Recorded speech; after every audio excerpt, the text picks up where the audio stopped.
Muito bem, senhores. Vamos dar início à nossa aula de Direito Financeiro Tributário Aduaneiro 1 da Universidade Católica de Santos. O que nós temos visto até aqui, senhores? Nós temos visto a disciplina relativa aos chamados princípios constitucionais tributários. Então, o que a gente viu até aqui? A gente viu o seguinte: veja, a rigor, o que são normas-princípio, né? São normas constitucionais carregadas de valor. Então, elas se diferenciam das demais normas por causa desse conteúdo axiológico que essas normas possuem. Ou seja, por causa desse valor social que as atribui o Constituinte. E essas normas princípio, elas culminam por ser normas verdadeiramente supernormas, né? E são normas constitucionais dirigidas ao legislador. É a Constituição dizendo ao legislador: olha, senhor legislador, o senhor pode cobrar tributos? Pode. Olha, mas o senhor faça isso por lei, em homenagem ao princípio da legalidade estrita aplicável aos tributos, a não ser que se trate de uma exceção à legalidade estrita, mas dentro do conceito jurídico de legalidade, que é o caso dos 4 impostos extrafiscais, que são importação, exportação, IPI e IOF. Esses 4 impostos extrafiscais podem ter suas alíquotas alteradas por um simples decreto do Poder Executivo dentro dos limites estabelecidos em lei. E isso é uma exceção ao princípio da legalidade estrita, mas não é exceção ao princípio da legalidade como um todo. Por quê? Porque o princípio da legalidade é o princípio que diz que não se pode aumentar tributos sem lei, não se pode criar tributos sem lei. Então, se admite a variação de alíquotas de alguns tributos, mas dentro dos limites estabelecidos em lei. Não é? Muito bem. Ora, além disso, disse o Constituinte ao legislador: olha, senhor legislador, o senhor não pode criar uma lei retroativa, uma lei que cria ou que aumente tributo. Assim, uma lei que cria ou uma lei que aumenta tributo não poderá retroagir, porque isso equivaleria a exigir tributo sem lei, né? Eu crio uma lei hoje alcançando um fato gerador pretérito, que à época da sua prática não era um fato gerador tributário. Portanto, não se pode imaginar que uma lei que cria, uma lei que aumenta tributo possa retroagir. Muito bem, e aí disse o Constituinte ao legislador: olha, senhor legislador, o senhor trate igualmente aos desiguais e desigualmente aos desiguais na medida que se desigualam, dando efetividade ao princípio da isonomia. O senhor deve tratar a todos com igualdade, mas como as pessoas, de uma maneira geral, são desiguais, você deve tratar desigualmente aos desiguais, na medida em que se desigualem. E para tratar desigualmente aos desiguais, na medida em que se desigualem, você tem que dar efetividade ao princípio da capacidade contributiva do parágrafo 1º do artigo 145 da Constituição, que diz que sempre que possível os impostos terão caráter pessoal e serão graduados segundo a capacidade econômica do contribuinte. Muito bem.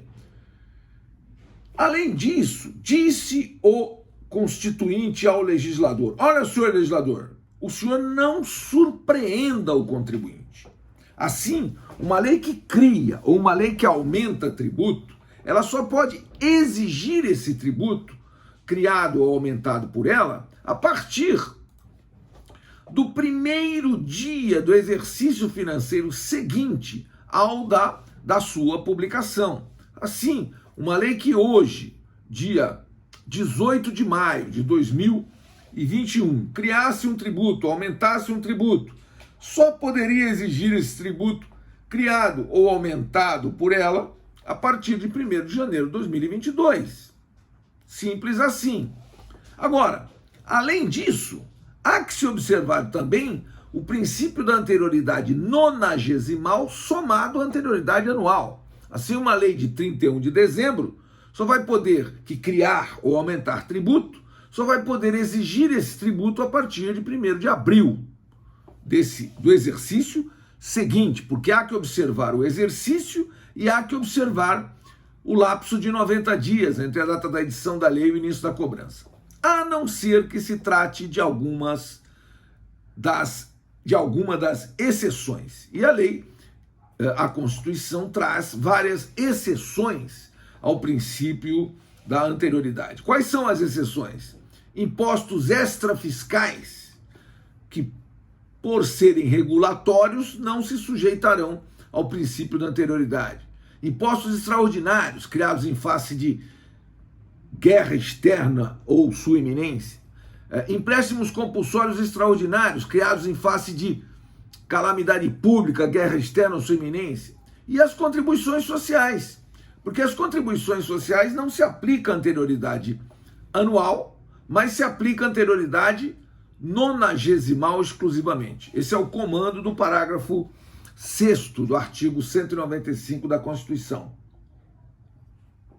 Muito bem. Então, uma lei que cria, uma lei que aumenta uma contribuição social, hoje, dia 18 de maio de 2021, poderá exigir essa contribuição social criada ou aumentada por ela a partir de 90 dias da data da sua publicação. Então, 18 de maio, 18 de junho, 18 de julho, 18 de agosto, a partir do dia 19 de agosto pode cobrar esta contribuição.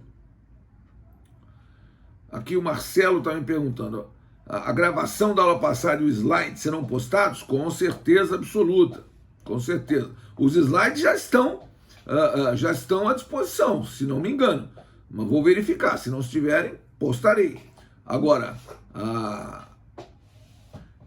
a gravação da aula, sim, será postada o quanto antes. Muito bem. Então, vejam só.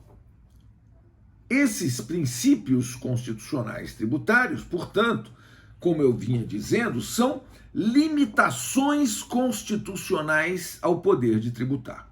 Além disso, na última aula, nós vimos o princípio constitucional da uniformidade geográfica. O princípio da uniformidade geográfica é o princípio que diz que os tributos federais deverão ser uniformes em todo o território nacional. Assim, se o IPI de automóvel é 25% no Rio Grande do Sul, há que ser 25% no Rio Grande do Norte.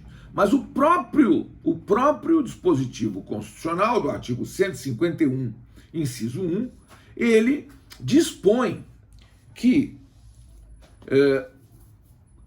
a lei poderá, né, atribuir a determinadas regiões do país, para o desenvolvimento de determinadas regiões do país, a lei poderá, então, fornecer incentivos fiscais para o desenvolvimento dessas regiões, que é o que acontece com a Zona Franca de Manaus. Zona Franca de Manaus foi um local escolhido para criar-se um polo industrial de uma indústria de montagem. Por quê? Porque a região norte do país é uma região pouco habitada, com uma baixa densidade demográfica e, portanto, um baixo desenvolvimento econômico. Então precisava-se incrementar o desenvolvimento econômico sem poluir, né, a floresta amazônica. Então criou-se um polo industrial não poluente, que é justamente a Zona Franca de Manaus. Eles importam componentes e montam os produtos e vendem no Brasil e gozam de incentivos fiscais para isso. Isso viola o princípio da uniformidade geográfica? Não viola, por quê? Porque a própria Constituição, no artigo 151, inciso 1, que estabelece o princípio constitucional da uniformidade geográfica, autoriza a criação de zonas, né, no país que permitam o desenvolvimento de determinadas regiões através de incentivos fiscais, como isenção de impostos, etc, etc. E é o que acontece com a Zona Franca de Manaus. Com isso, nós vimos até aqui 6 princípios constitucionais tributários, quais sejam: legalidade estrita, irretroatividade, isonomia, capacidade contributiva, anterioridade e uniformidade geográfica. Hoje nós vamos ver, vamos seguir a nossa meta, né, que é alcançar o enfrentamento dos 11 princípios constitucionais tributários que nós elencamos no slide que nós já disponibilizamos para os senhores. E vamos começar pelo princípio constitucional da imunidade recíproca da tributação. Vou dividir a tela com vocês aqui. Esse slide aqui eu já disponibilizei para os senhores anteriormente. Estou aqui na página 71. Veja só. Falando em imunidades e diferenciando essas imunidades das isenções e do ex-tarifário. Vou explicar. Vejam só, o princípio constitucional da imunidade recíproca, ele está localizado no artigo 150, inciso 6, letra A da Constituição, que diz que, sem prejuízo de outras garantias asseguradas ao contribuinte, é vedado à União, aos Estados, ao Distrito Federal e aos municípios, inciso 6, instituir impostos sobre, letra A, patrimônio, renda ou serviços, uns dos outros. Vejam, esse princípio constitucional, ele tem muito a ver com o Pacto Federativo, né?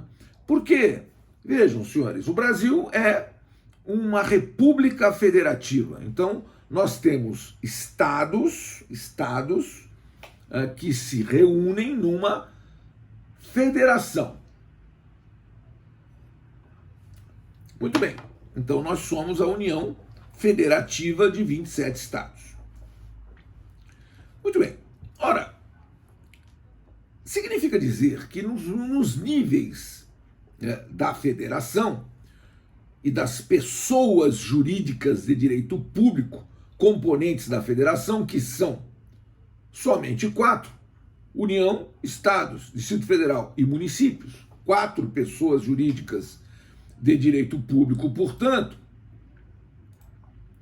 Então, essas 4 pessoas jurídicas de direito público, elas não poderão instituir impostos sobre patrimônio, renda ou serviços umas das outras. Significa dizer que a União não pode cobrar impostos do município, não pode cobrar impostos do Estado. Os estados não podem cobrar impostos da União, nem do município. O município não pode cobrar impostos do Estado e muito menos da União. Muito bem, por que isso? Vejam, senhores, para estabelecer que essas 4 pessoas jurídicas de direito público, elas não são pagadoras de impostos, elas são arrecadadoras de impostos. Elas têm competência para instituir os impostos que estão elencados nos artigos 153, 154, 155 e 156. Sendo que os impostos do 153 e do 154 são de competência da União. Os do 155 são de competência dos estados e dos 156, todos da Constituição, são de competência dos municípios. A União tem competência para instituir 7 impostos no 153, mais 2 impostos do 154, que nesse momento não existe nenhum em vigor, né? Do 154, que são o imposto extraordinário de guerra, porque não estamos em guerra, e os impostos criados com base na competência residual da União, que também nesse momento não há nenhum em vigor. Muito bem. Ora, não faz nenhum sentido que a União vá cobrar imposto do Estado. Não faz nenhum sentido que o município vai cobrar imposto da União. Muito bem. Mas, nesse momento, quando a gente fala de imunidade recíproca, que é um princípio, a gente tem que verificar, primeiro ponto, é que a imunidade recíproca refere-se exclusivamente a impostos. Veja, imposto é espécie do gênero tributo. Então, eu não posso dizer que a União não pode cobrar tributos do município. Não, pode cobrar e cobra. Não pode cobrar imposto. Imposto é espécie do gênero tributo. Nós vimos que nós temos 5 espécies tributárias no Brasil, quais sejam? Impostos, taxas, contribuições de melhoria, empréstimos compulsórios e contribuições especiais. Ora, trouxe aqui para os senhores, para a apreciação dos senhores, uma pequena ementa aqui de um acórdão do Supremo Tribunal Federal, que diz que a imunidade tributária recíproca diz respeito aos impostos, não alcançando as contribuições. Assim, por exemplo, todo município tem que pagar contribuições previdenciárias. Vejam, isso é muito importante porque às vezes cai num concurso público ou mesmo numa prova do exame da OAB alguma questão relativa ao princípio da imunidade recíproca e ele vem sempre se referindo a um tributo que não é imposto, que é para confundir você. Porque esse é um outro grande problema da nossa profissão, lamentavelmente, né? O exame da OAB, que é necessário, não tem como não existir o exame da OAB, porque se nós suprimíssemos o exame da OAB, colocaríamos no mercado advogados com total despreparo para o exercício da profissão. Mas, por outro lado, o exame da OAB, na verdade, não quer lhe avaliar, ele quer lhe eliminar, porque através da eliminação ele obtém o resultado de qualificação dos profissionais da área. E com isso vai muita injustiça, lamentavelmente, porque como a prova não quer lhe avaliar, a prova quer lhe eliminar, na verdade coloca pequenas armadilhas. E uma das que eles costumam colocar, lamentavelmente, é essa, que, olha, a União pode cobrar taxa do município? Aí o aluno, peraí, mas em face do princípio da imunidade recíproca, peraí, mas taxa não é imposto. Taxa é um tributo que pode sim ser cobrado entre as pessoas jurídicas e direito público. Assim, o município tem que pagar taxa para a União. O município tem que pagar contribuição social para a União. Contribuições previdenciárias, que são contribuições sociais, têm que ser pagas para a União. Pelos municípios, sim. O que não se pode cobrar é imposto. Muito bem. Agora vejam vocês, vejam uma outra questão que isso eu coloco reputo como sendo extremamente importante. A gente nunca pode se confundir em relação a isso. Vejam, senhores, como é que eu vou diferenciar, né, a imunidade da isenção e do ex-tarifário? Vejam, imunidade, senhores, é uma disposição sempre constitucional. Você sempre vai fazer isso. Preste atenção. Está no texto constitucional? Está. Então é imunidade. Não é isenção. O que é isenção? Depois nós vamos ver isso com muito mais vagar. Mas isenção, senhores, é uma hipótese legal de exclusão do crédito tributário. Como assim hipótese legal de exclusão do crédito tributário? Vou explicar que o crédito tributário ele vai ser constituído pelo lançamento, ele é instituído em lei, nasce a obrigação tributária com a ocorrência do fato gerador, mas depois vem uma lei que suspende a exigibilidade desse crédito ou exclui a exigibilidade desse crédito. Quando uma lei exclui a exigibilidade de um determinado crédito tributário, estou diante de uma isenção. Então, a diferenciação que eu vou fazer nesse momento é o seguinte: as imunidades estão na Constituição e as isenções estão na lei. E nós temos ainda a figura jurídica do ex-tarifário. ex-tarifário. O que é o ex-tarifário? É uma alíquota zero de imposto extrafiscal. Mas como é que eu faço para diferenciar um do outro se na imunidade, se você tem imunidade, você não paga. Se você tem isenção, você não paga. Se você tem ex-tarifário, que é a alíquota zero de imposto extrafiscal, você também não paga. Se você não paga, não é tudo a mesma coisa? Não, senhores. A mesma coisa é um caminhão cheio de japonês, né? Aqui são 3 institutos jurídicos completamente diferentes. Vejam, a imunidade é uma hipótese constitucional de retirada da competência, ou seja, a pessoa jurídica de direito público não tem competência para instituir um tributo, porque a Constituição lhe retirou esta competência. Deixa eu parar de dividir aqui e voltar a dividir.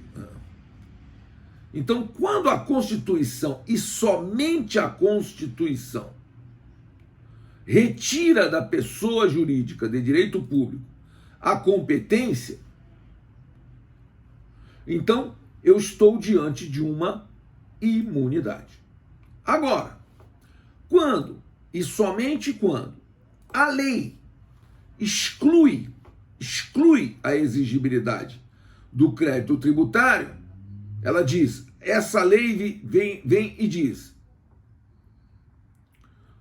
deixa eu dividir essa tela aqui, porque eu não estou encontrando o slide, espera um minutinho, agora vocês estão vendo. Então, quando a lei, não a Constituição, a lei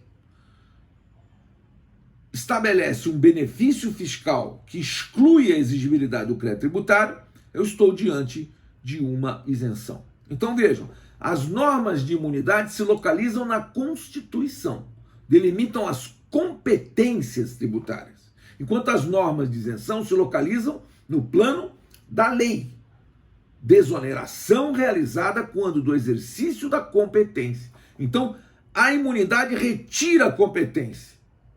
A isenção vai acontecer que quando, no exercício da competência que foi outorgada pela Constituição, a lei exclui a exigibilidade do crédito tributário. E o ex-tarifário é uma situação bastante provisória. Um decreto, por exemplo, do Poder Executivo, leva a zero a alíquota do IPI de automóvel. Para quê? Para vender mais automóvel. Aí o mercado se normaliza e cai o ex. Vem um outro decreto do Executivo e diz, não, agora está revogado o ex-tarifário que fixava em zero a alíquota do IPI de automóvel. E aí voltamos a pagar IPI de automóvel normal, como se paga hoje.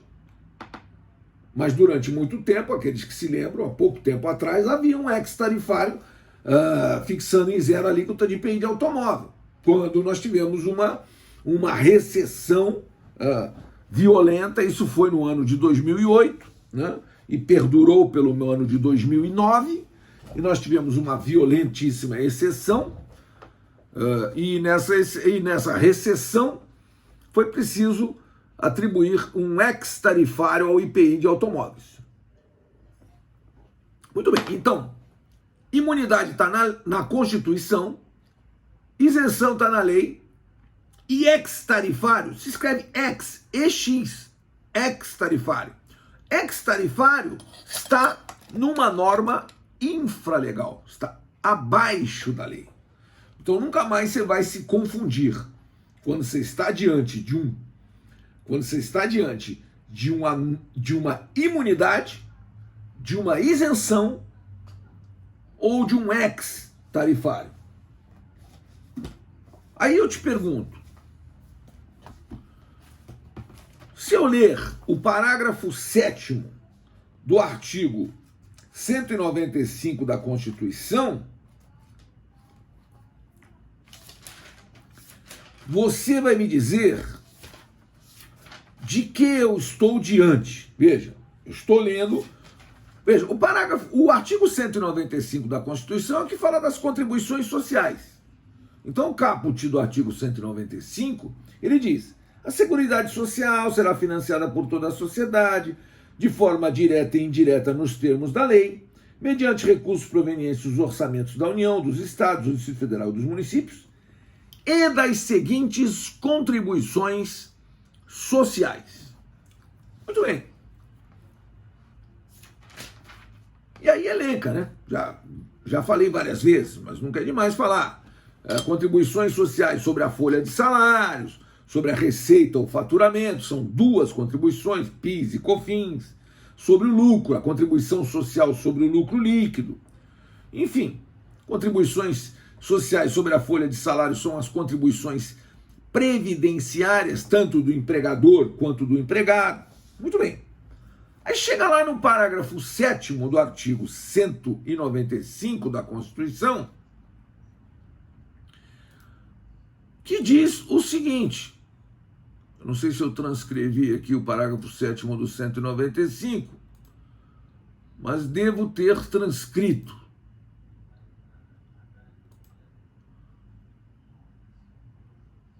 Sim, transcrevi. Está aqui o parágrafo 7º do artigo 195 da Constituição, que diz: são isentas de contribuição para a Seguridade Social as entidades beneficentes de assistência social que atendam às exigências estabelecidas em lei. O que os senhores acham? Eu estou diante de uma isenção, de um ex-tarifário ou de uma imunidade? Afinal de contas, aí diz o Carlos, é imunidade. E diz com propriedade. De fato, Carlos, é uma imunidade. Por que é uma imunidade? Por uma razão muito simples. Porque está no texto constitucional. Veja, se está no texto constitucional, aí não foi o Carlos, foi a Carol. Desculpa, Carol, te chamei de Carlos, que eu li errado aqui no chat. Carol, você com propriedade disse, isto é uma imunidade. E eu disse, veja, realmente é uma imunidade. Por que a imunidade não é isenção? Veja, o texto constitucional está falando em isenção. São isentas.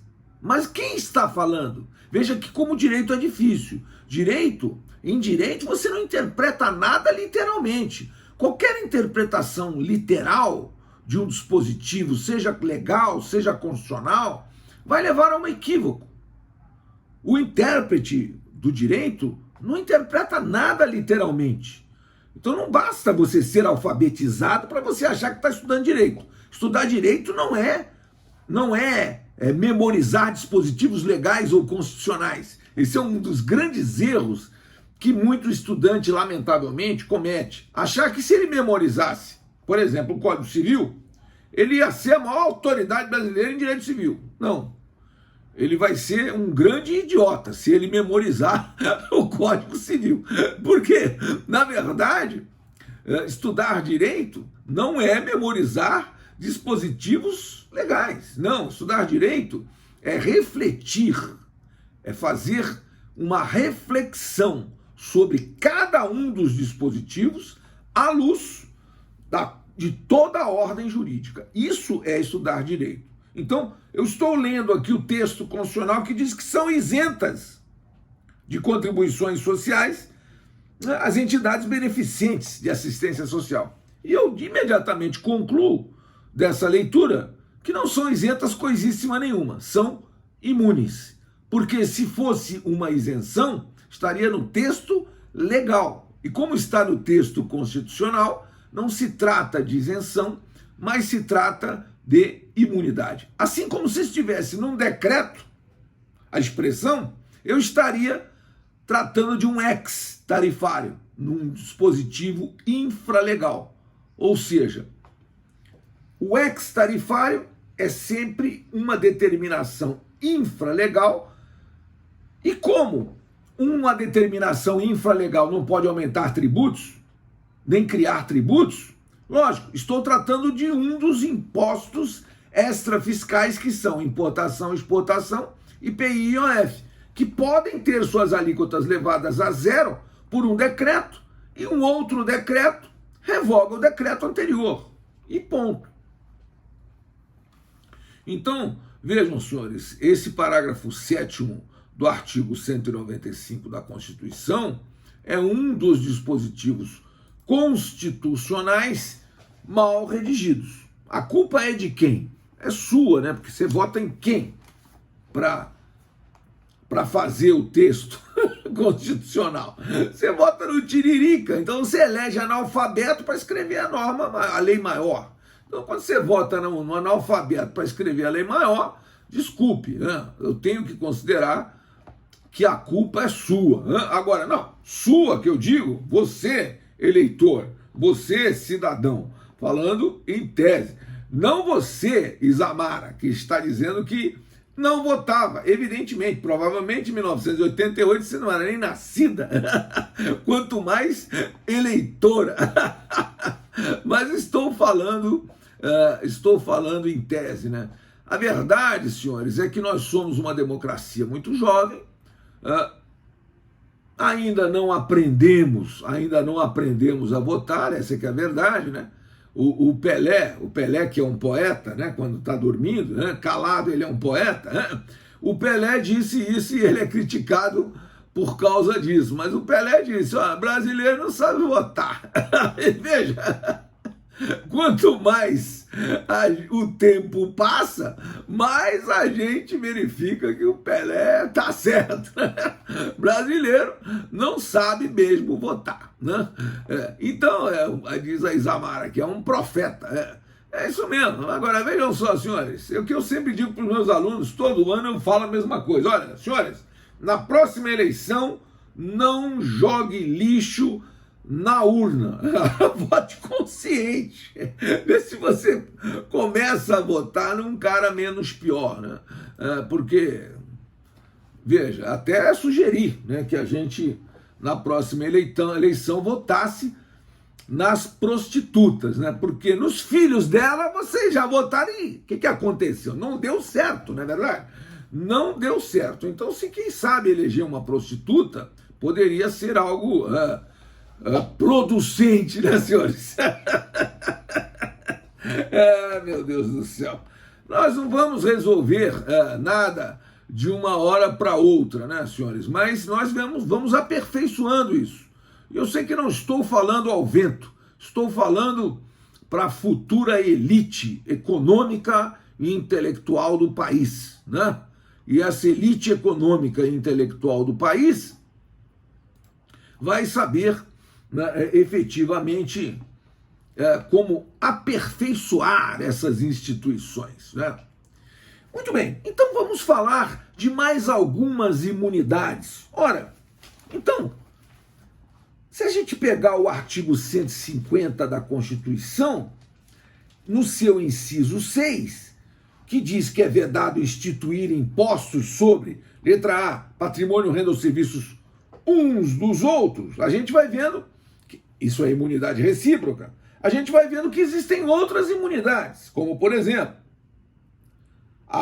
da letra B, templos de qualquer culto. Então é por isso, né, que o Edir Macedo, né, por exemplo, diz: podem passar a sacolinha. Por quê, senhores? Porque se Deus é o caminho, Macedo é o pedágio. Você pode pagar tranquilo, porque Macedo vai receber e não vai pagar nenhum imposto. Por quê? Porque a Santa Igreja Universal é imune a impostos. Isso é uma maravilha. Então ele tem L ponto para vir coletar a sacolinha. Agora houve um grande prejuízo com essa pandemia, porque, enfim, esse negócio de home office, esse negócio todo mundo em casa, sem reunião, a arrecadação, caiu uma barbaridade. Então ele está pensando até em, sei lá, vender alguns templos aí para poder fazer um caixa para a instituição. Não a principal, não a sede, que é o Templo de Salomão em São Paulo, que é uma construção multimilionária. bilionária, não é uma multição, não é uma construção milionária, é uma construção multibilionária, onde reside sua eminência, o bispo Edir Macedo, que é no topo do Templo de Salomão, cujas pedras que revestem o templo foram importadas de Jerusalém, assim como as palmeiras que vieram de Jerusalém, e cabem 10.000 fiéis sentados em poltronas extremamente confortáveis, e lá ele reside, na sua humilde residência, que tem uma pista de Cooper. Lá no topo do Templo de Salomão tem uma pista para ele. Gosta de fazer esporte, ele gosta de, enfim, ele gosta de... Bom, eu não fui, a Andressa falou, você já foi até lá? Não, eu vi o projeto. Eu não fui não, sabe por quê? Eu não fui convidado, né? E também, depois de 2020 para cá, ninguém foi mais a lugar nenhum. Mas o Templo de Salomão é um negócio espetacular. Muito bem. Então, os templos de qualquer culto não pagam impostos, porque tem imunidade. Assim como a imunidade da letra C, patrimônio rende aos serviços dos partidos políticos, inclusive suas fundações, das entidades sindicais dos trabalhadores, das instituições de educação e de assistência social sem fins lucrativos, atendidos os requisitos da lei. Imunidades dos livros, jornais, periódicos e o papel destinado à sua impressão. Enfim, há uma série de imunidades aqui no 150. O 156, parágrafo 2º, que eu coloquei na tela aí para os senhores, estabelece uma imunidade de TBI para integralização de capital social. Vejam só,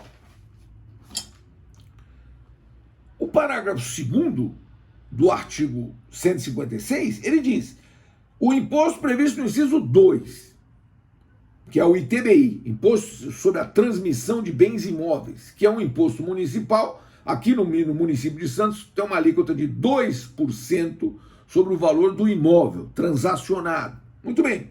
E aí diz assim: não incide sobre a transmissão de bens ou direitos incorporados ao patrimônio de pessoa jurídica em relação de capital social, nem a transmissão de bens ou direitos decorrentes de fusão, incorporação, cisão ou extinção de pessoa jurídica, salvo se, nesses casos, a atividade preponderante do adquirente for a compra e venda desses bens ou direitos, locação de bens imóveis ou arrendamento mercantil. Então veja só, eu tenho muitos imóveis na pessoa física. O que eu faço? Pego todos esses imóveis e faço a chamada conferência. Por conferência imobiliária, eu aporto capital social na minha holding patrimonial com esses imóveis. Esses imóveis deixam de pertencer a mim e passam a pertencer à minha holding. E eu fico sem imóveis. E aí eu vou transferindo as cotas das holdings, da minha holding, vou transferindo as cotas da holding para os meus herdeiros e sucessores, fazendo venda com distribuição desigual de lucros, por exemplo. Né? Eu vou ficando com menos cotas e dando mais cotas aos meus sucessores. Sobre a transmissão de cotas sociais, não incide nenhum imposto. Então, quando eu morrer, estará lá na minha certidão de óbito. Não deixou bens.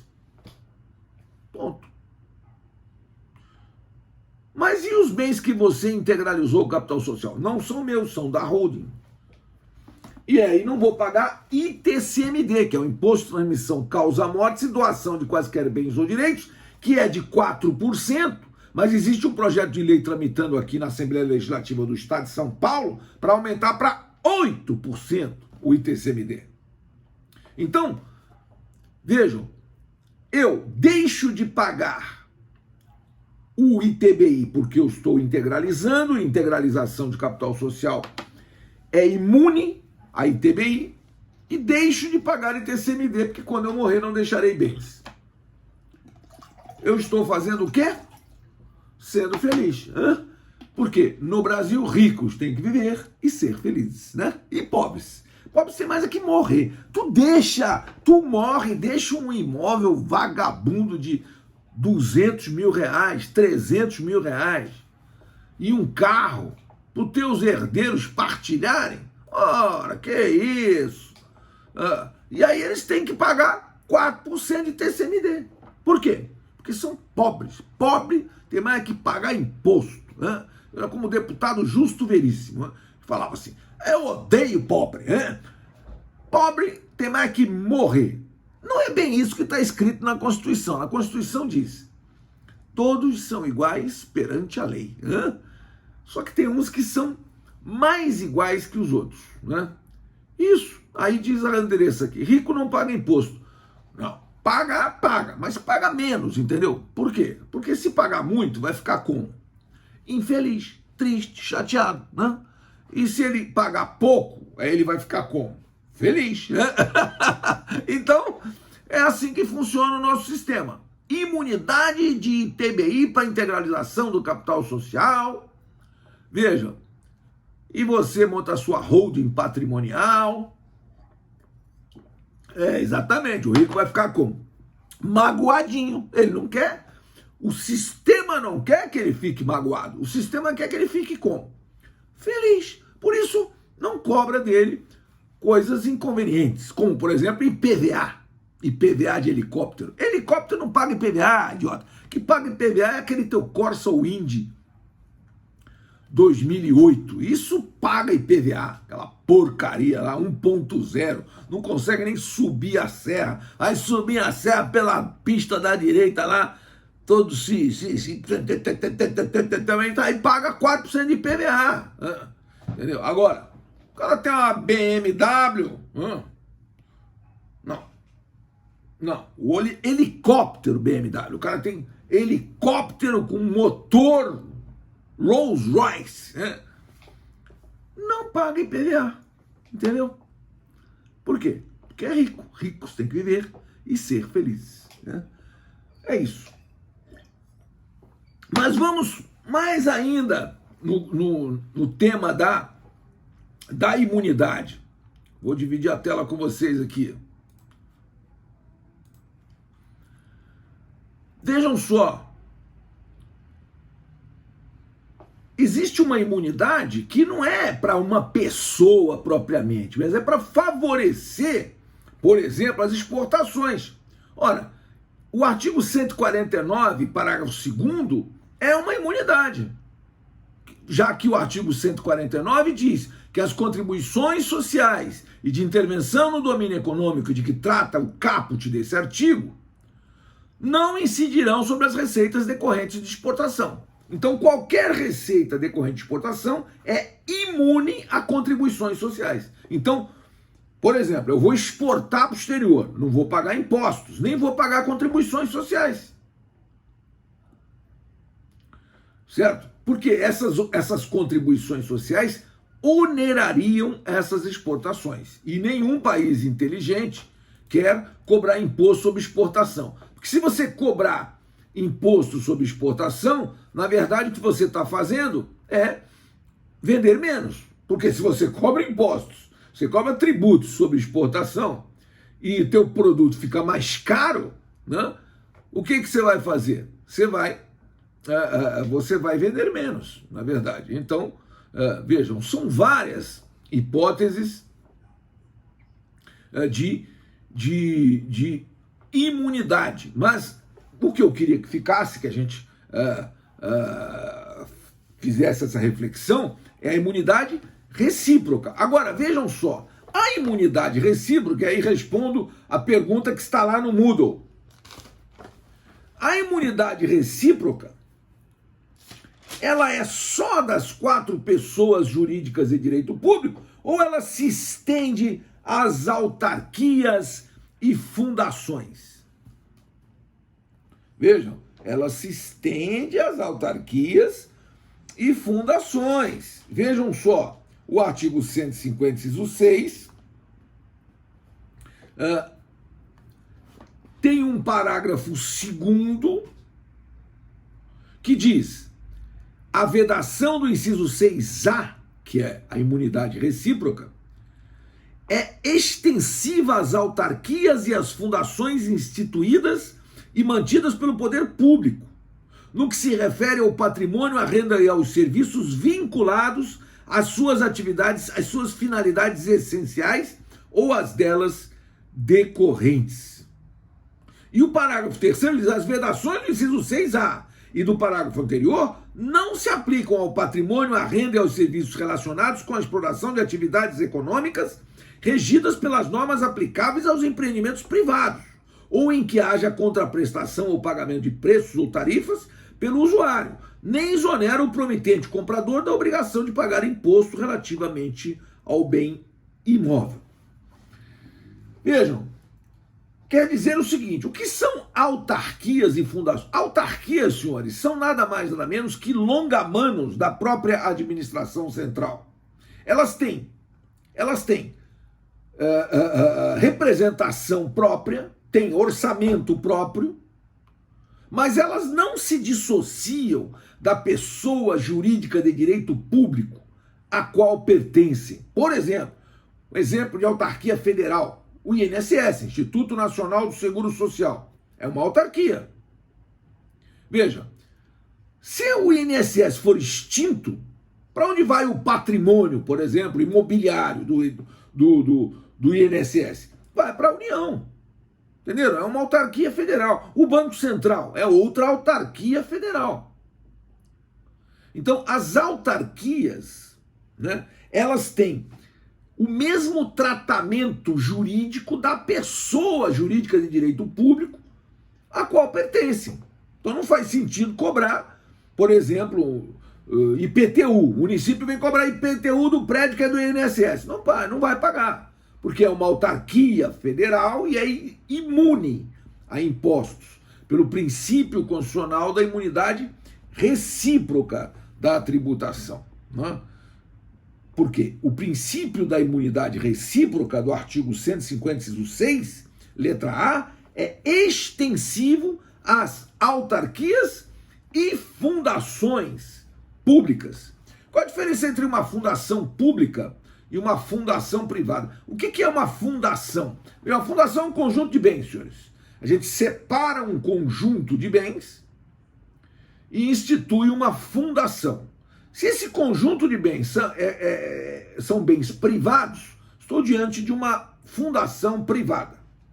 Isso independentemente de qualquer motivo, porque uma fundação privada vai ser fiscalizada pelo Ministério Público, porque ela não tem fins lucrativos, mas ela é privada, porque ela é um conjunto de bens privados. Agora, se esses bens são bens públicos, eu estou instituindo uma fundação pública, e nós temos várias aqui no Brasil. Por exemplo, Fundação Nacional da Saúde, é uma fundação pública, né? E nós temos inúmeras fundações privadas. Por exemplo, Fundação Getúlio Vargas, é uma fundação privada, porque é um conjunto de bens privados, mas presta serviço público e é fiscalizada pelo Ministério Público. Agora, as fundações públicas são conjuntos de bens públicos, e por isso as fundações públicas recebem o mesmo tratamento tributário das fundações, das autarquias e da própria pessoa jurídica de direito público. Muito bem. Veja, há ainda muito a falar sobre imunidades. Eu só, para lembrar aqui, uma imunidadezinha interessante, uma imunidade dos pequenos produtores rurais. Olha aqui, se você fosse aqui o artigo 153, parágrafo 4º, que trata do ITR, Imposto Territorial Rural, ele fala aqui: o imposto previsto no inciso 6 do caput, né? E diz assim, inciso 2, não incidirá sobre pequenas glebas rurais definidas em lei quando as explore o proprietário que não possua outro imóvel. Então, é a imunidade das pequenas glebas rurais quando as exploram um proprietário que não possui outro imóvel. Um minuto, por favor, para eu encerrar a gravação e volto em seguida. Um minuto.